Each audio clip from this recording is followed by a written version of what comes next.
What is up?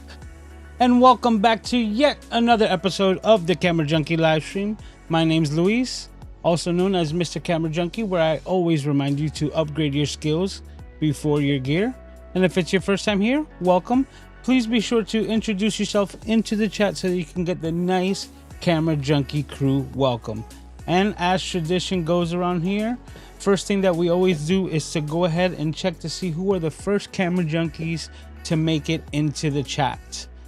And all right, let's see. All right, right off the bat, we have Parker Jennings saying hello to everyone and one. And then we also got David Hunt in the house saying hello. And it looks like that's it for right now. So we'll get right into it. Today, we're going to be nerding out. We're going to do a autopsy or a dissection of my Sigma 30mm f1.4. Now this lens died on me and it's no longer working on my Sony cameras, so that's why it's the perfect, candidate for tonight's stream. Right now it's like stuck wide open. You can see that right there, right? So none of the aperture blades or nothing is working on there, and that's what we're gonna get into in just a little bit. But seeming that we're nerding out, I also want to know how I look, right? Because I got a lot of ish from Mr. Brandon Washington B-Wash about my colors, and I figured out what was the issue. I was doubling up on the color grading, so to speak. So through Ecamm, now this song's way too slow for the hype that we're gonna get into tonight. Let's get this. That sounds like ocean waves to me, like. Oh yeah, that's a good one. Let me resize this. I got windows popping up everywhere. Yeah, that's a much better song.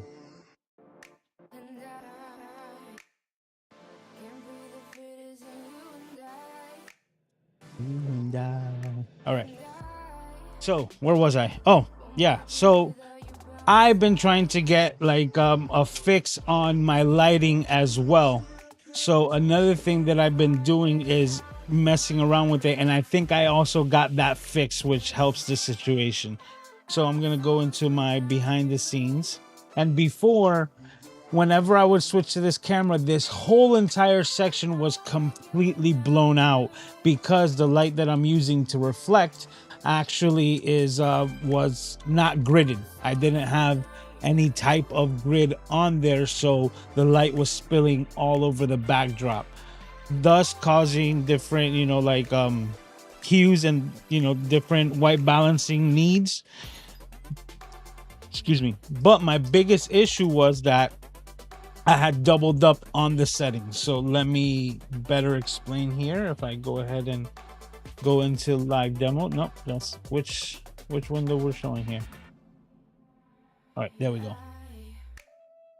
Well, right here in the camera effects window, you have the ability to adjust your colors, your tint, and everything like that. Well, at the same time, you also have the ability to do it particular for the camera feed. And that's exactly what I had done. Unfortunately, what I had done was I had put color grading effects in Ecamm for both my cam link and then also for my placement camera, which is the A camera. So I had it set here and I had color saturation, but then at the same time, once I would go and I would actually go into the A camera, it also had added saturation and picture controls, which was doubling up on it, really jacking up the colors. And because I had been switching the placeholder cameras to the Ozbots and switching that, instead of color grading the Ozbot or the cam links in this case, I was actually doing too much, so to speak. So hopefully the colors and everything are looking better. I took a little time to do so, and one of the things that I was doing was trying to get this lighting effect here as well. One of the options that I had was I had this little light here, and this I actually had. Let me go back to that shot. Actually, let me turn off the live demo. There we go. I had actually connected this light right up here so that it would actually be shining directly when I was using the front facing camera. But kind of it being a small light, being right here, a bit too harsh, which got my mind going. And I went right into the 3D printing prowess and started seeing what I can find. And what I did find was this little light bracket system for these same particular lights. Now it's for the Ulanzi one, the VL, and this one's a Neewer, but they're all pretty much the same. So you're able to take this light and add this grid to it. There we go. I have it there. Let me go to the overhead cam. Right, and you're able to add this grid to it. And what I haven't done yet is actually add the magnets. So I haven't added the magnets that go into the corners, but then it's gonna be magnetized the entire set to be able to easily turn on or like take on and off this entire little like grid system for these little VL49 lights and all of the ones that are similar to it. So it was really cool, and that's what got my mind churning. So I'm not the best at the CAD programs yet, but I am pretty good at tinkering. So that's got my mind going, and what came to mind was my actual light box. Let me see if I can move this. Yep. You guys remember that thing right there? There. That thing right there, right? That light box that I made out of foam core is what came to mind, but now I have the 3D printer. So I just went into... Oh, I'm getting distracted by my own stuff. You know what? Let me put that there. All right, so that'll leave me alone. All right. So now that I have a 3D printer, my mind started, going, and I actually put light grid, right? Because I was looking for something like this, and see what I can find in that community, in that maker world Google search for the 3D printers. And I actually found something that was pretty cool, but it was made for like a Bowens mount or a mini Bowens. And what I wanted was this shape for the light. So what I ended up doing was finding a file that has a grid that has let me take it off, like this little diffusion, but at the end, once it was gonna start printing the Bowens mount, I just pressed pause on my printer and just left it there. And I just said, you know what, no more printing needed. And I left it with the square, which I had already predetermined was going to be the same exact size as this little grid holders. So then I just took some gaff tape and back to the overhead, right? And I just janked them together. So now I got, some little gaff holding up the diffusion. I actually have, it connected to the box. And now it's that easy for me to connect these little VL49 lights, turn the sucker on, and now have a little diffusion box, and even with a grid so that we can control it from spilling everywhere. So this actually turned out a lot better than what I thought, because I could actually magnetize it and hang it from the top over here, and it works pretty well. So it's not bad, but in the same manner, that's where I found the grid for the small lamp, and I threw a grid on there so that it's no longer spilling all over the back. And I think I have the lighting in much better control. But something else that this led me down the rabbit hole, right? Let me turn that off. Is that I also found a little snoot for the Bowens mount. So I'm able to take that off and get a really sharp hair light And it reminds me of like when I had that little snooted light that I had made out of like a broken projector in the back from when I first started doing live streams. So it gave me a bit of a nostalgia feel, and it might be something that I use in the future. So just giving you guys the heads up today, because I'm going to be doing overhead shots, I needed to make sure that I had the extra lighting to get this, you know, done the right way. All right. And that's enough nerding on 3D printing, but there's a lot of things in the photography and lighting that I've just been having a lot of fun with. One thing was that I found you know, just a like squarish lampshade, right? And I shrunk it down and then stretched it out and resized it to my liking, and I was able to then adhere it to one of these same VL, like the Ulanzi. This is the VL49, and when I turn it on, I have like a simple little lamp, which is exactly what I made in the background. Which let me see if I can get you to that shot. Actually, you know what, let me bring it.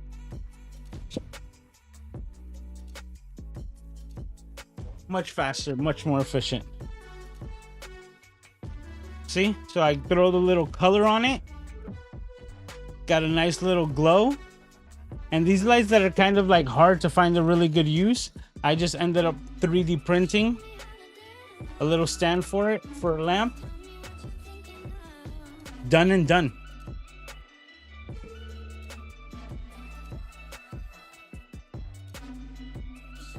So I've been having a lot of fun. And you know what? Let me go ahead and do something here. I'm going to make B.2. So I'm going to take this scene here and I'm going to duplicate it. I'm going to call this BB because it's the B camera 2, right? We're just going to lock the scene so nothing really changes. But what I am going to change is the camera that we're using. And we're going to go from B to F. Bam. Okay. So there we go.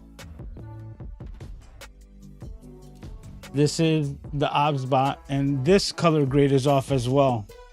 You can see. All right. So let me go ahead and.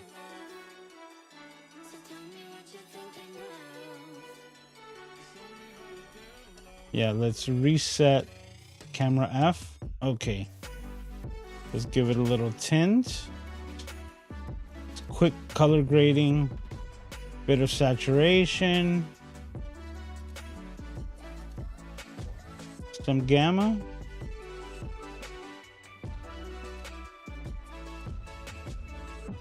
That's good enough. All right. So now with the control over here, I could preset to number 2 and bam, show you the background. That's exactly what it looks like with the little 3D printed lamp and everything like that. So I got to rename this scene OBSBot. But yep, with the presets, I'm really having a lot of fun with this. And then at the same time, actually, I have a button I put on the Stream Deck, right? Let me make sure. Yeah, that's so cool. All right, so I have a button that actually turns on and off the tracking.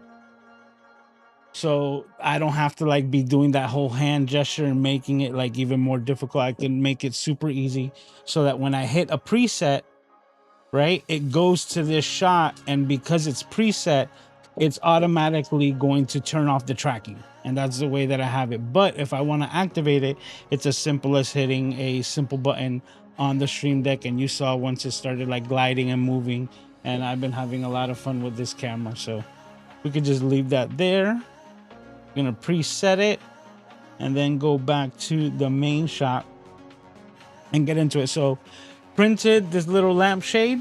And oh, this is the other fun part, the 3D pen that I mentioned to you guys about. That's what I used to kind of just like kind of weld them together, right? So instead of using tape or glue or anything like that, I'm actually using plastic to plastic adhesion with the little 3D printed glue gun and just going along the line with the same color as the shade, and it just worked out perfectly to give, you know, like, or give an actual purpose to these little lights.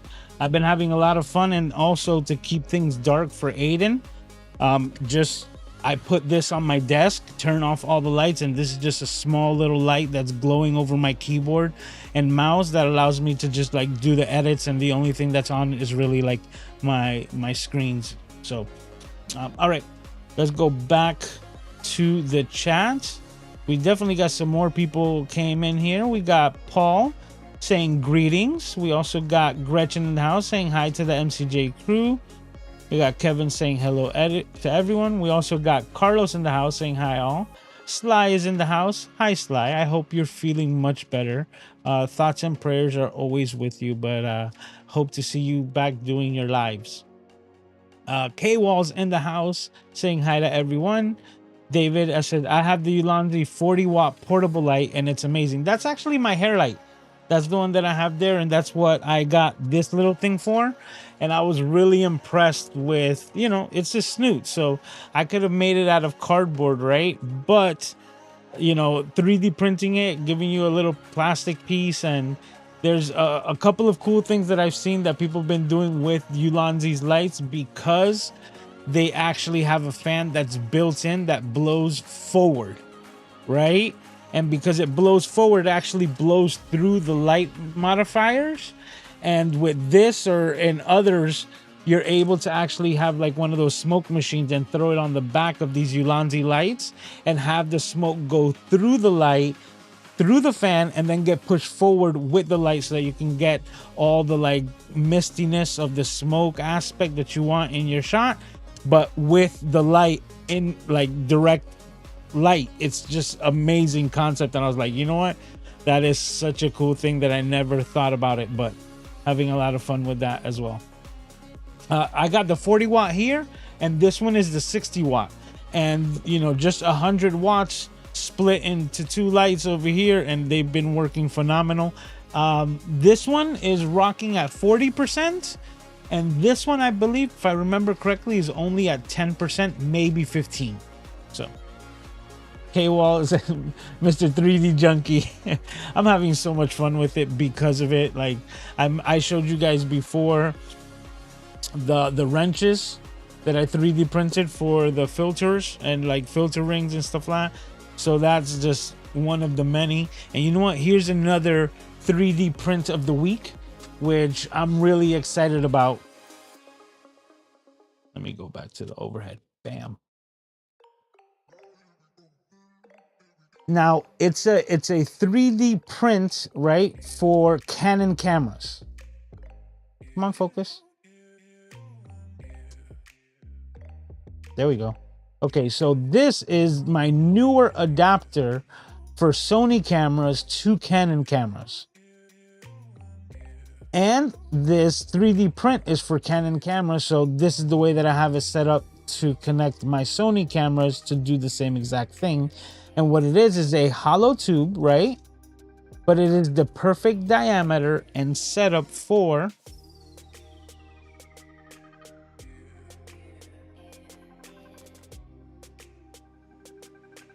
my telescope. So I'll be able to attach it right here where the light fixture, or where, you know, where the eyepiece is at. And instead of putting my eye, right, to like try to find the moon or something like that, I'll be able to just use the camera's real-time, feed to be able to line up the moon and then start taking, you know, like those shots and the photography, and the camera's already attached to it. So I'll be able to take that, and that was off of a 3D print, and this is like a photography print like of the week. That's the way that I think about this thing, because this is like, that's totally repurposing my telescope and allowing me to share what I find and see through it. So that's gonna be a lot of fun. Thank you, Sly. Sly says I'm amazingly creative and talented. I have a lot of fun. I'm not gonna lie. I'm a genuine I live like an adult kid, so to speak, where I'm able to, you know, kind of follow where like my passion lies and just where my curiosity leads me. So I have a lot of fun, and I'm very grateful, very, very grateful that I get to hang out with my guy, playing with him, taking care of him while I'm able to work in something that I love to do and I'm very passionate about, and still, you know, like be able to, you know, like scratch the itch of all these fun curiosities. So I'm having a lot of fun. Yep, gaff tape for the win. That's got to be like the tech thing for the week for a long time as well, because I use it for everything, like for just about everything. And you know, it can give you a pretty good finished product. Like I'll take that anywhere.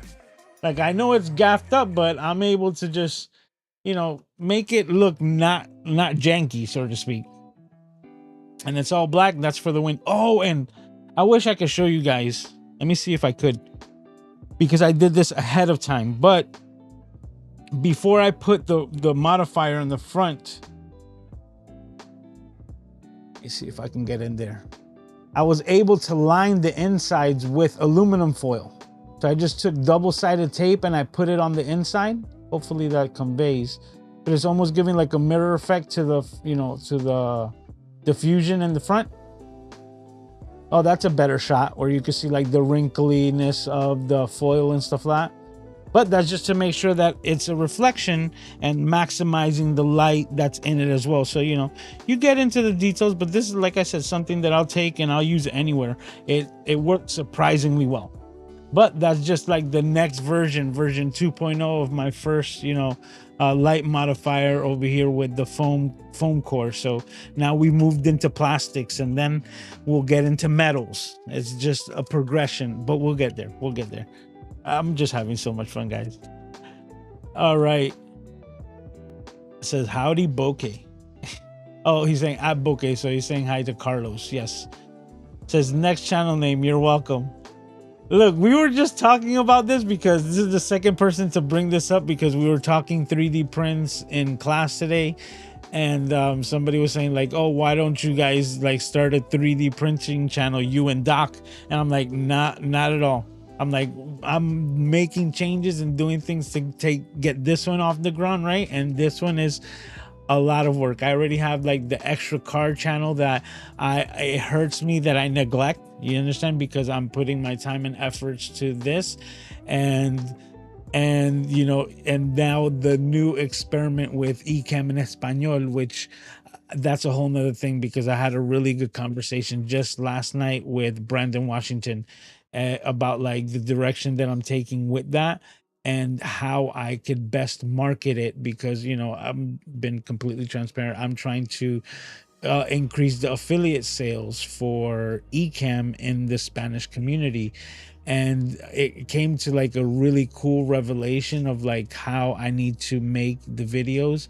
And even though I had a plan, it's still, you know, it's a work in progress. So this is going to be like kind of the final form of it, and it was like the light bulb moment. So I'm really excited.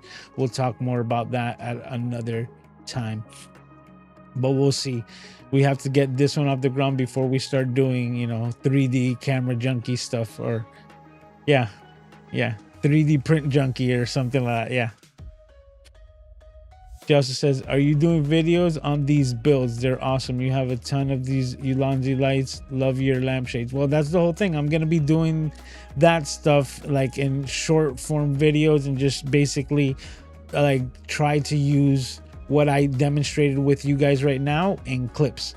Something that I'm going to be talking about next week, because I just wanted to get an extra week under my belt, is, if you have seen, I've been doing a lot more clips on vertical and short form content, because with the Opus clips, you know, application, it's come a long way. It's come a long way, and I'm able to get a lot more out of these live streams, something that I've always wanted to do, in repurposing these live streams, and I've been able to do that. So in that same manner, I'm gonna see like how it clips it out, but also hopefully take that same, you know, video and just reclip it with Opus clips and get that out as another piece of content on the channel. So that's just no excuses, just results. That's what I'm working on, and that's what I'm trying to do.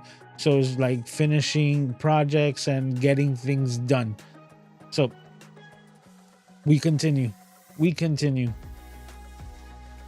Says, did you guys get to see the planets align yesterday? Not at all. I've been working on aligning my own planets. But now we're going to get into the nitty gritty of nerding out today. We're going to go back to the overhead. And we're going to start dissecting this. Let's see. There we go. Oh, there we go. Bam. Okay, so we're going to move this stuff out of the way. You know what? I'm actually going to use this light. It has a bit of a diffusion. But because we're going to do the overhead, show you another angle, right? We turned on the light. I'm able to stick this right here to give the overhead light. And now we have a bit better lighting for all the little details that we're going to get into here. So what happened with this camera or this lens? It was actually this camera that I have right above it. Oh, making it jiggle. This Nikon ZFC was the overhead that I was using prior to me getting the new OBSBot, and it worked fine. But I was using a different lens. I was using a Sony lens, and this was one of the ones that I had connected to it because of this adapter, which I absolutely love. Now, what I did was I started getting funny with it.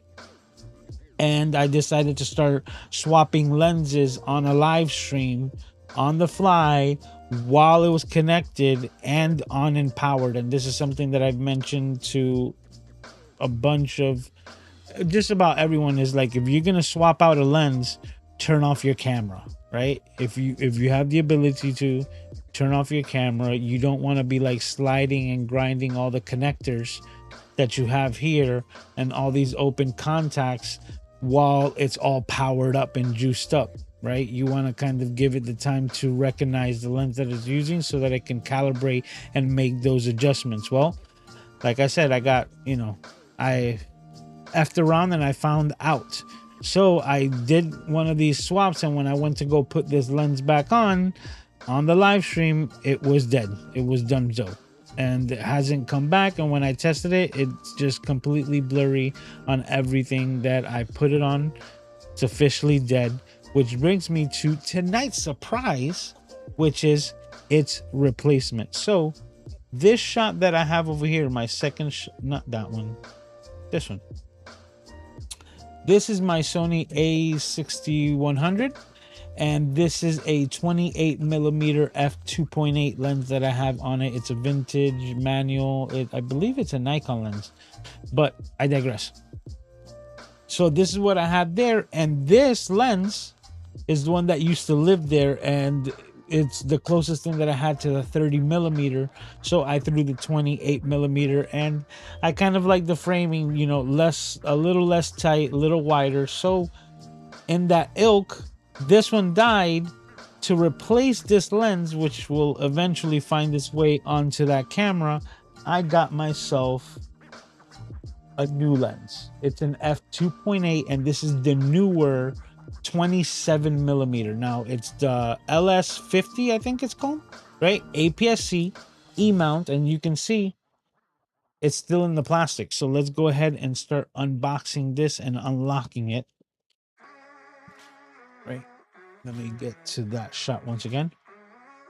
And guess what? I'm going to bring a little 3D printed blade holder, which allows me to just easily hold these utility knives that works perfect for things just like this.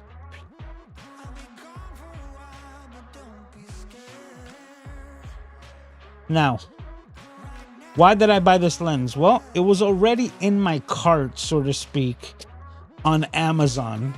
And it came on hella sale that I actually put it as a community post with the link because it went for 50% off. So this was a pretty good deal at about like $120. But at 50% off, this thing was at $60 on Amazon. And I paid more for manual focus lenses. So I was like, you know what? This lens died. and it just gave me the entire idea for this whole like dissection of the lens. We're gonna see what we can do, if anything, with a broken lens like this. If not, just learn what's inside, and at the same time open this guy up. Oh, I put the blade away too fast.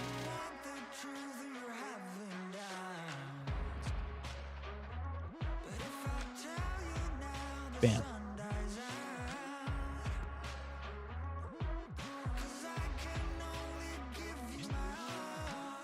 All right, so we'll check it out. So this is the AF or autofocus 27mm f2.8 E-mount APS-C lens, as we can read right there. Read it.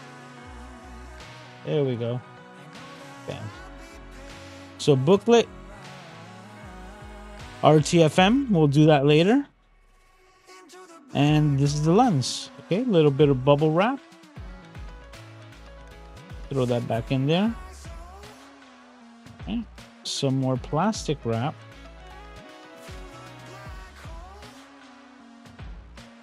And here we have it. Now, just checking. Doesn't feel like there's anything else in this box. And you know what? I'm going to double check. But it doesn't have a lens hood.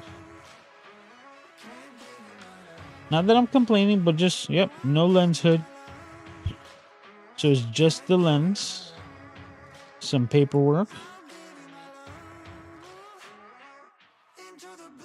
Well, it seems simple enough. Here we have a little USB-C, what it looks like.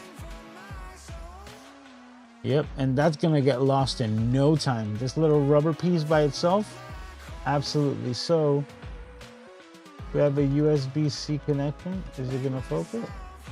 Working on this. I got caught underneath the microphone. There we go. Gonna see if I could find a way to like speed up the autofocus on these Osbots. All right, so that obviously is for updating the lens for newer models. Ooh, this focus ring is real tight. Like, yeah, just doing it with your fingers, it won't move at all. You need to kind of like firmly hold both things, both the lens and this. Yeah, that's real like tight. Okay. NEX, APS-C. We have our contacts. Now, full metal lens, so that's great, especially like that's usually what you would get with these manual lenses. Oh, that's actually pretty nice. It seems like it has a front facing, look, a front facing, listen to me, come on, let's get with it, Lewis. It looks like it has a flat front element. Now, it might not be, but the reflection that I'm getting off of it seems that way. It's not concave like my Zeiss, but it does seem like very flat as far as it's really sunk in there, like, but like just going, if you can almost see like the reflections of the little box inside of there, which is the Ulanzi light, you can see that it's not really stretched out. It doesn't look fish-eyed. So it's like very, rectilinear almost. So that seems very interesting. See what kind of like, a perspective it's gonna give, the point of view. Now, a little more research. It's a 6-bladed aperture, good enough. And for $60 with autofocus, this seems to be like legit. Now, instead of taking off my secondary camera, what I'm gonna do is I'm just gonna grab my A7C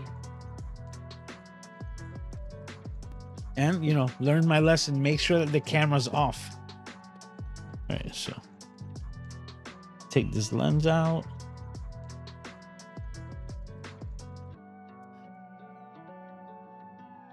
Now, you're like, why are you gonna put an APS-C lens on a full frame camera, Lewis? Well, first of all, it looks good. Just look at that. Oh, sexiness. But no, I want to check out a couple of other things now.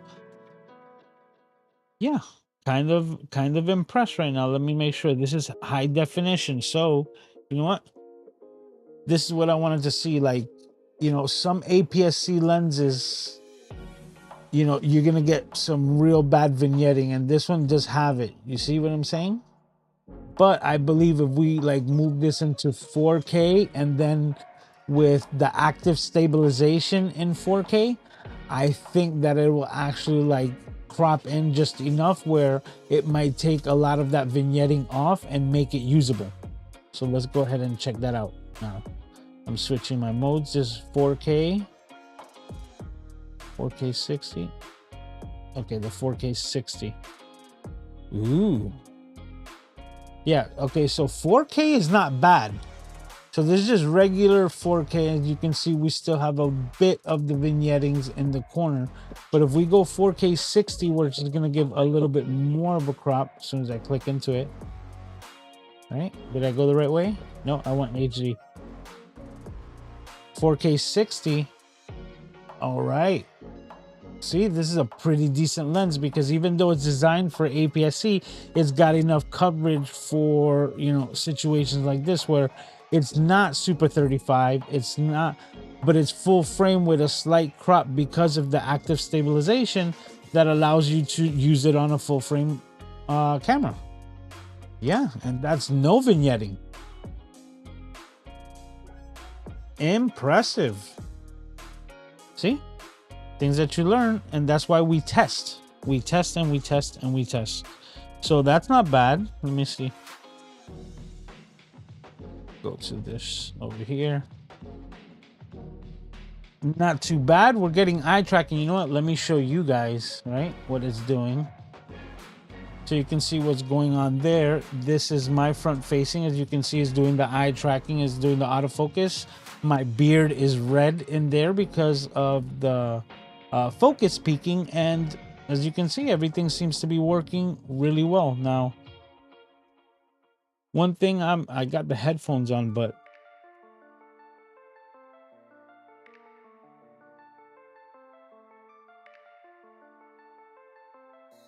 we got the music going, but I gave it the ear test.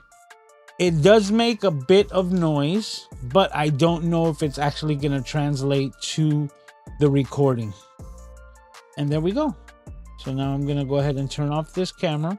We're going to leave this lens on here, and we're going to go back to the dissection, but a little, you know, sneak peek to what's to come. And already for $60, f2.8 with autofocus. Great. Now,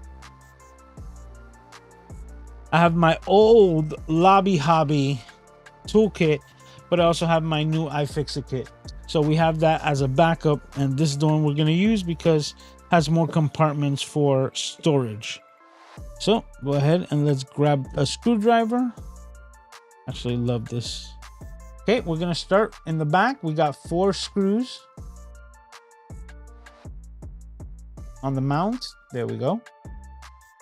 So we got 4 screws there and 3 around the lens itself. So we got the trifecta and then the 4 around the metal rim.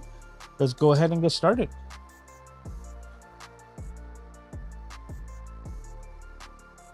And if you guys have any questions, just, you know, put them in chat. I'm gonna be looking. Sammy Superstars in the house saying what's up to everyone. How you doing, bro? Thanks for stopping by. Okay, so we're at the 43-minute mark. Okay, let's go ahead. A Phillips on here. Chose size number 1, which is going to be too big for the small ones on the inside.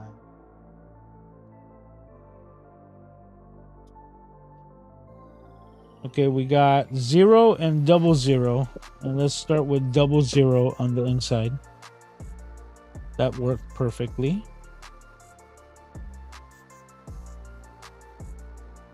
And this has like a little grid if you haven't seen it, right? So it kind of allows you to compartmentalize the screws, and I use it kind of like a step ladder, right?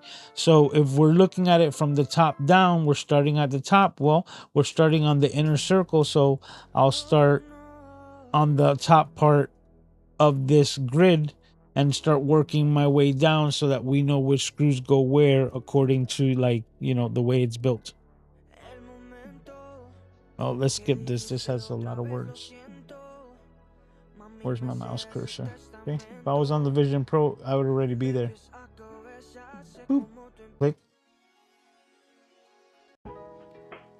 Okay, that's cool. Chilling.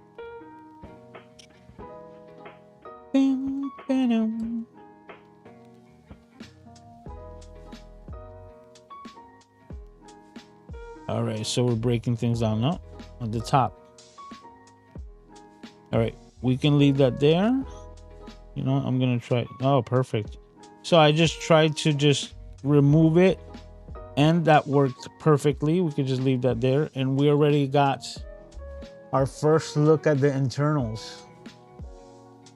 You can see what's going on the inside, how the connections are done, the elements. Pretty elements. I love these Sigma lenses, by the way. These contemporary series is basically like their art series, but for APS-C lenses. They look so great. So this one will be missed. It might get purchased again because I absolutely love it. But let's see if by some miracle I'm able to do something to get this aperture and stuff to actually start, you know, aperturing again.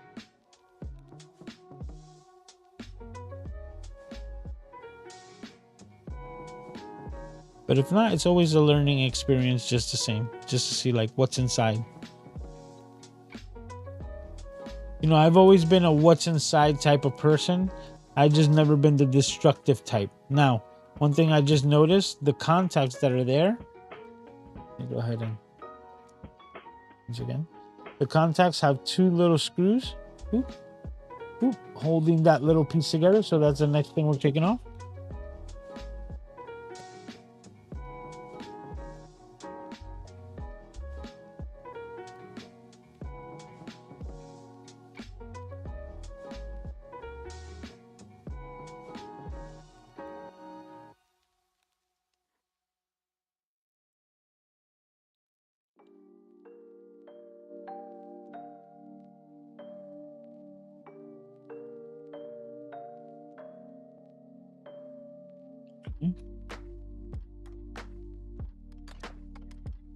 Okay, something I'm bringing into the mix.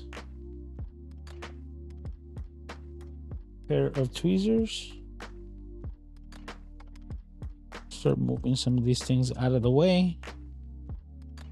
All right, now everything looks peachy. Let's see. Boom, perfect. All right, that's a nice piece of machine metal, man.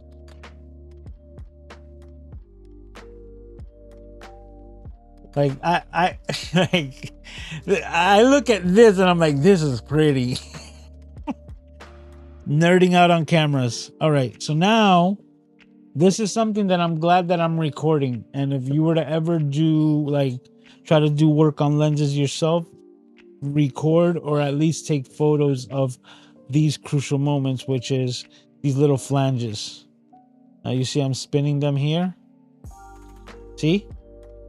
There's always more than one, okay?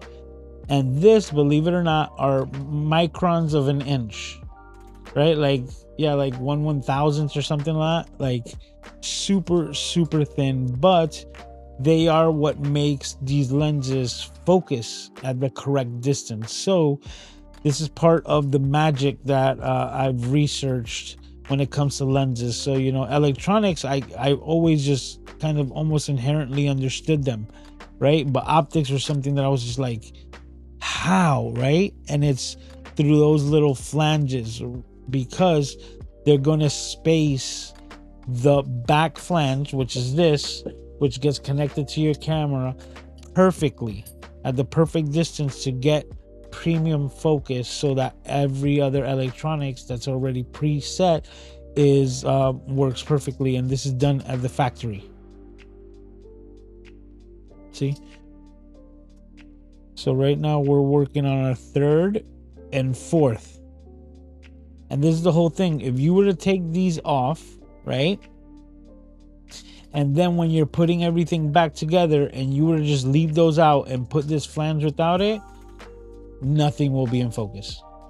It's so crazy, but you just drive yourself nuts and be like, what happened is because of that.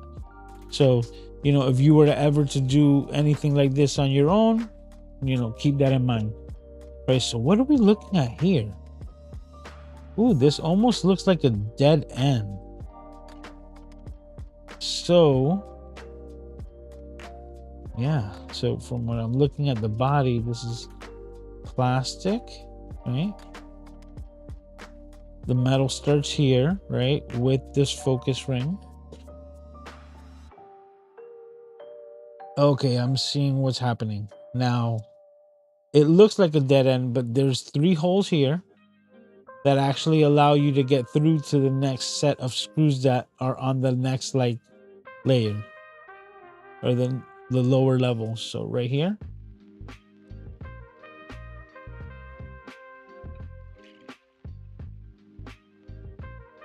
There we go.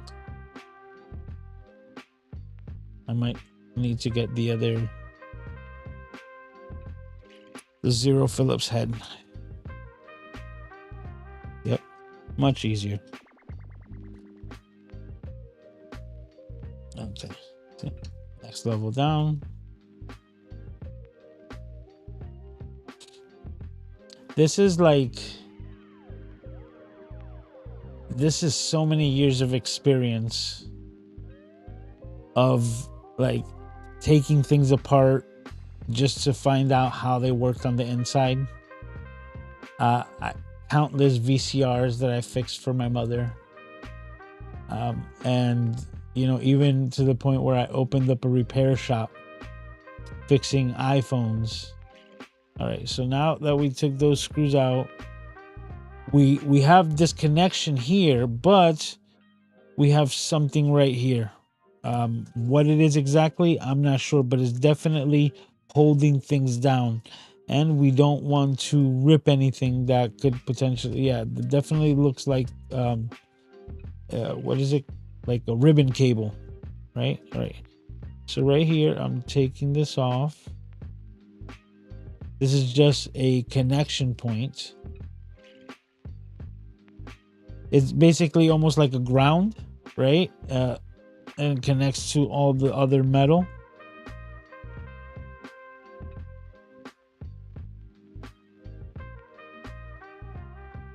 Huh. Okay. This almost seems like a foil band. Maybe it doesn't even have electronics in it. Yep.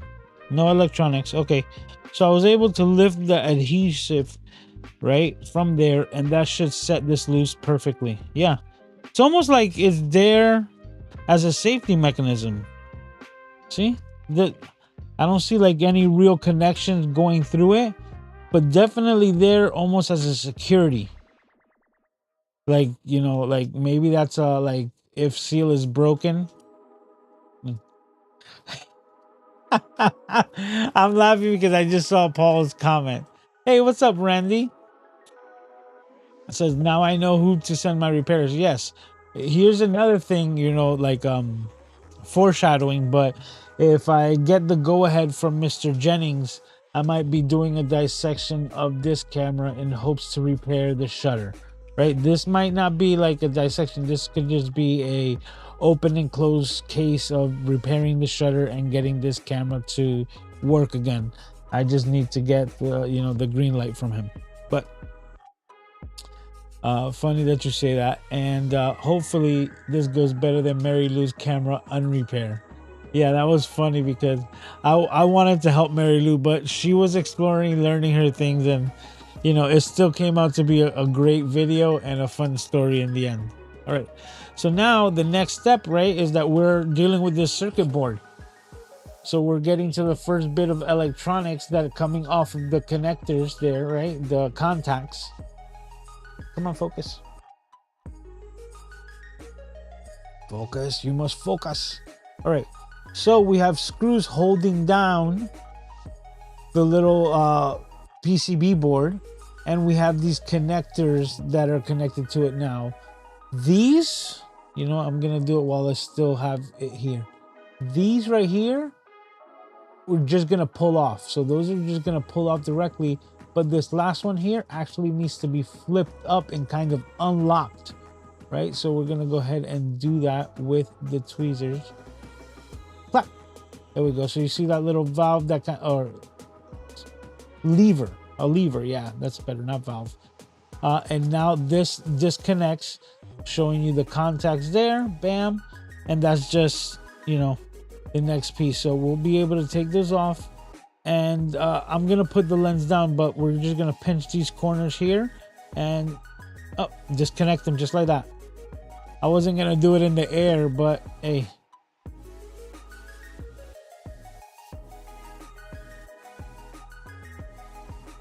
Bam. And now those are disconnected. Now I can just take off those screws and we should be good to go to take off that PCB board.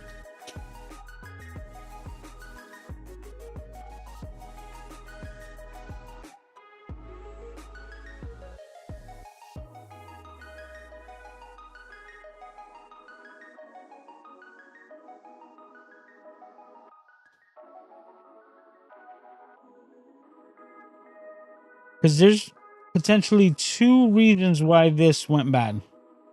One of them is almost like the shutter on that camera that I had just showed before, which is potentially something physical where, you know, physically you could replace it and then it's back up and running. And then the other one is electronic, meaning maybe one of these PCB boards electronically like shorted, which is what I think happened because of the skirting of all those contacts in the story that I had mentioned before. PCB, disconnected it.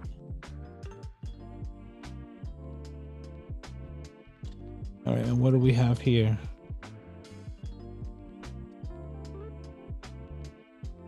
It's almost just like, seems like just something connecting or protecting the PCB from accidentally making contact underneath. All right, and we're revealed with the next set of screws.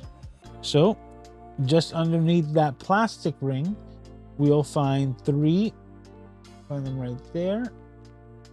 Silver part right there, like in a triangle form. So let's go ahead and remove those.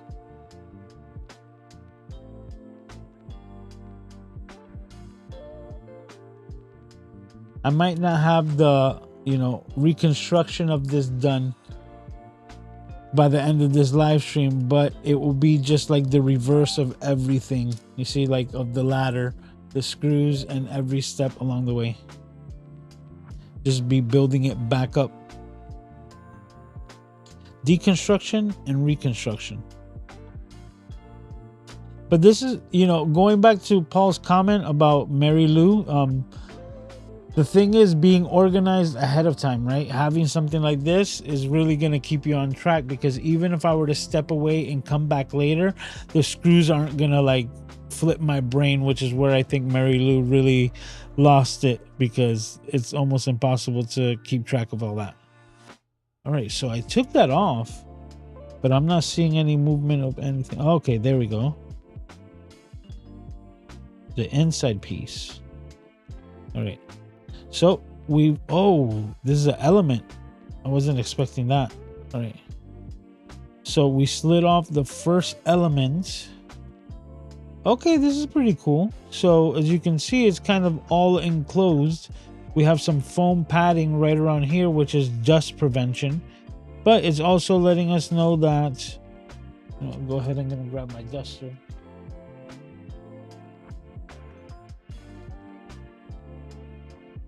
That the back element doesn't move, right? And all the adjustment is done through the motors here, rectilinear. Nice. Nice. That's why these actually focus so fast, because they're on a set of rails. You see those two like spikes right there, comparative to like our old lenses, which actually had two. twist. They had to actually change, kind of like, you know, like a screw, so to speak, right? Where you actually had threads, and that's what we use to make the lens elements move back and forth in older lenses. You know what? I'm not gonna look for it, but my Nikon lens works that way. All right, now this next set of screws, right, is holding elements in, which are the 3 on the inside, but then just on the outside we have 3 small screws that are being held in like with brass fittings. Those brass fittings are rollers. That's actually like the stuff that actually moves and keeps a lot of these things in place. So, but they give the leniency to like roll in various directions. So really cool. Let's see if I don't break it, because that's where we're at right now. We're at the heart of this. And you know what? If I would say eeny, meeny, miny, mo, I'm going to go with the 3 on the inside first and see if we take this cover off and see what next layer lies underneath. Carlos like, this is really an autopsy. Yeah, I think I you know, it was a good name for today's live stream. Okay, yeah, these are heavy duty. Just to show you, these were never meant to come out. These are definitely screws that were intentionally designed to never be moved. And let me see if I show you with the first screw. Let's see if we can zoom into it enough. Focus.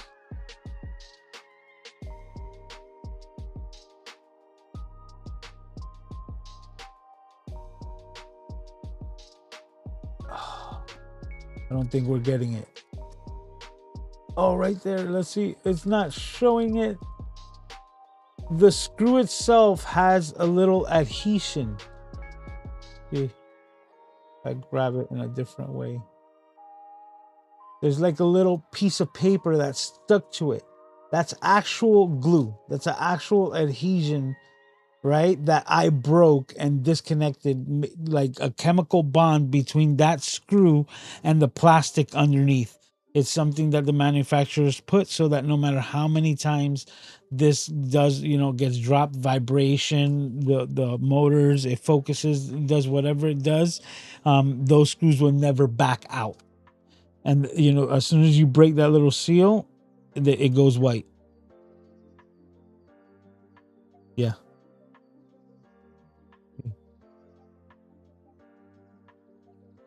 This is the screw right here. And you see, it just went white. Now, this is like to show you, this is the next screw, right? And this little shiny dark spot right next to it, that's the adhesion. And that's gonna go white as soon as I twist it.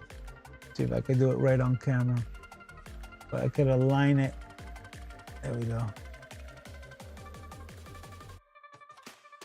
See if I can. Okay, let's see. As soon as I twist it, white. No longer separated, and now as I twist the screw, it's gonna go along with it.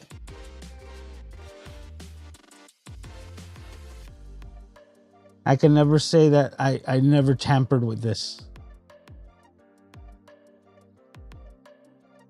Well, it's gonna be hard to prove that anyway, seeming that I put a live stream on YouTube. That kind of holds that moot.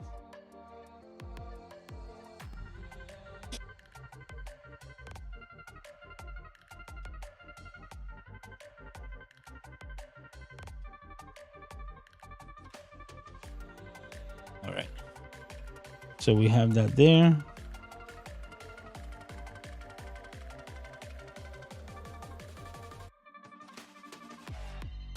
Ooh. I wasn't expecting that. You know, seeming that this is all the same color, I actually thought that those together, and this is the aperture, so that's exactly.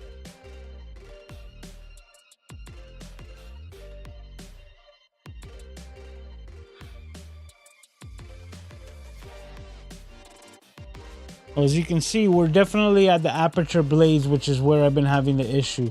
Those screws, I got lucky, guys, right? I don't have to actually go into these screws. I can almost try to fix it right here because this is where the issue lies. So I have a little play with the aperture, and something that I can do, you understand, which I've done before, unfortunately. Oh no. Oh no, no, no, no. No, I lifted that. Let's not lift that. Ugh. Okay, okay, okay. We still have complete control. I started like lifting the part that actually holds the blades in. So something that I've done in lenses before to kind of like save them, so to speak, is that if they've broken like this and that I can't use them, the elements themselves still work, right? They're still going to be emitting light, except they're not in a focal range or, like focused to a depth that we could use. And usually the aperture is always like locked wide open where you can't stop it down to actually get a like a sharp image whatsoever. So I come in here and I actually set them like to something usable, right? Maybe change where the elements sit exactly, and if it doesn't come back electronically, I might have left it in an area good enough for me to use it as a static shot, right? Because those are things that we do, especially like this. This is a static shot right here. So no matter what I put in front, this is a manual lens. So it's basically effing it up, so to speak, right? And putting it from a status of non-functional to, hey, sometimes usable, right? Maybe use case and particularly. And my Canon lens, my 50 millimeter f1.4, actually died in a similar manner, and that's the way that I have it set up. That one died completely different. That one was a tragedy of the beach and sand in the lens, and it got in the gears, and it was a wrap for that lens. It just was. But I removed all the internal like components, and because that's such an old school lens that it uses that same rotational style, I'm able to just keep the elements and just rotate it to the focus that I want and still use that lens, and I still get great images off of it. It's now set to like f2.0, right? Or 2.2, something around there. But like I said, it's a great even in low light, and I'm still able to use a lens that normally would just be trashed and used in a landfill. So let's keep our fingers crossed with this one. We got to the elements with those screws, right? And now I'm gonna see if maybe I can kind of like just kind of like kickstart or what is it, like jumpstart the car, right? Jumpstart, or is it,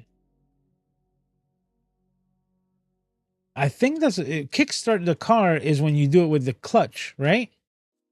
Yeah, and then you jump the car. So kickstart the car, like we used to do with the old manual lenses, manual vehicles, where if you were without a battery, you just roll the car.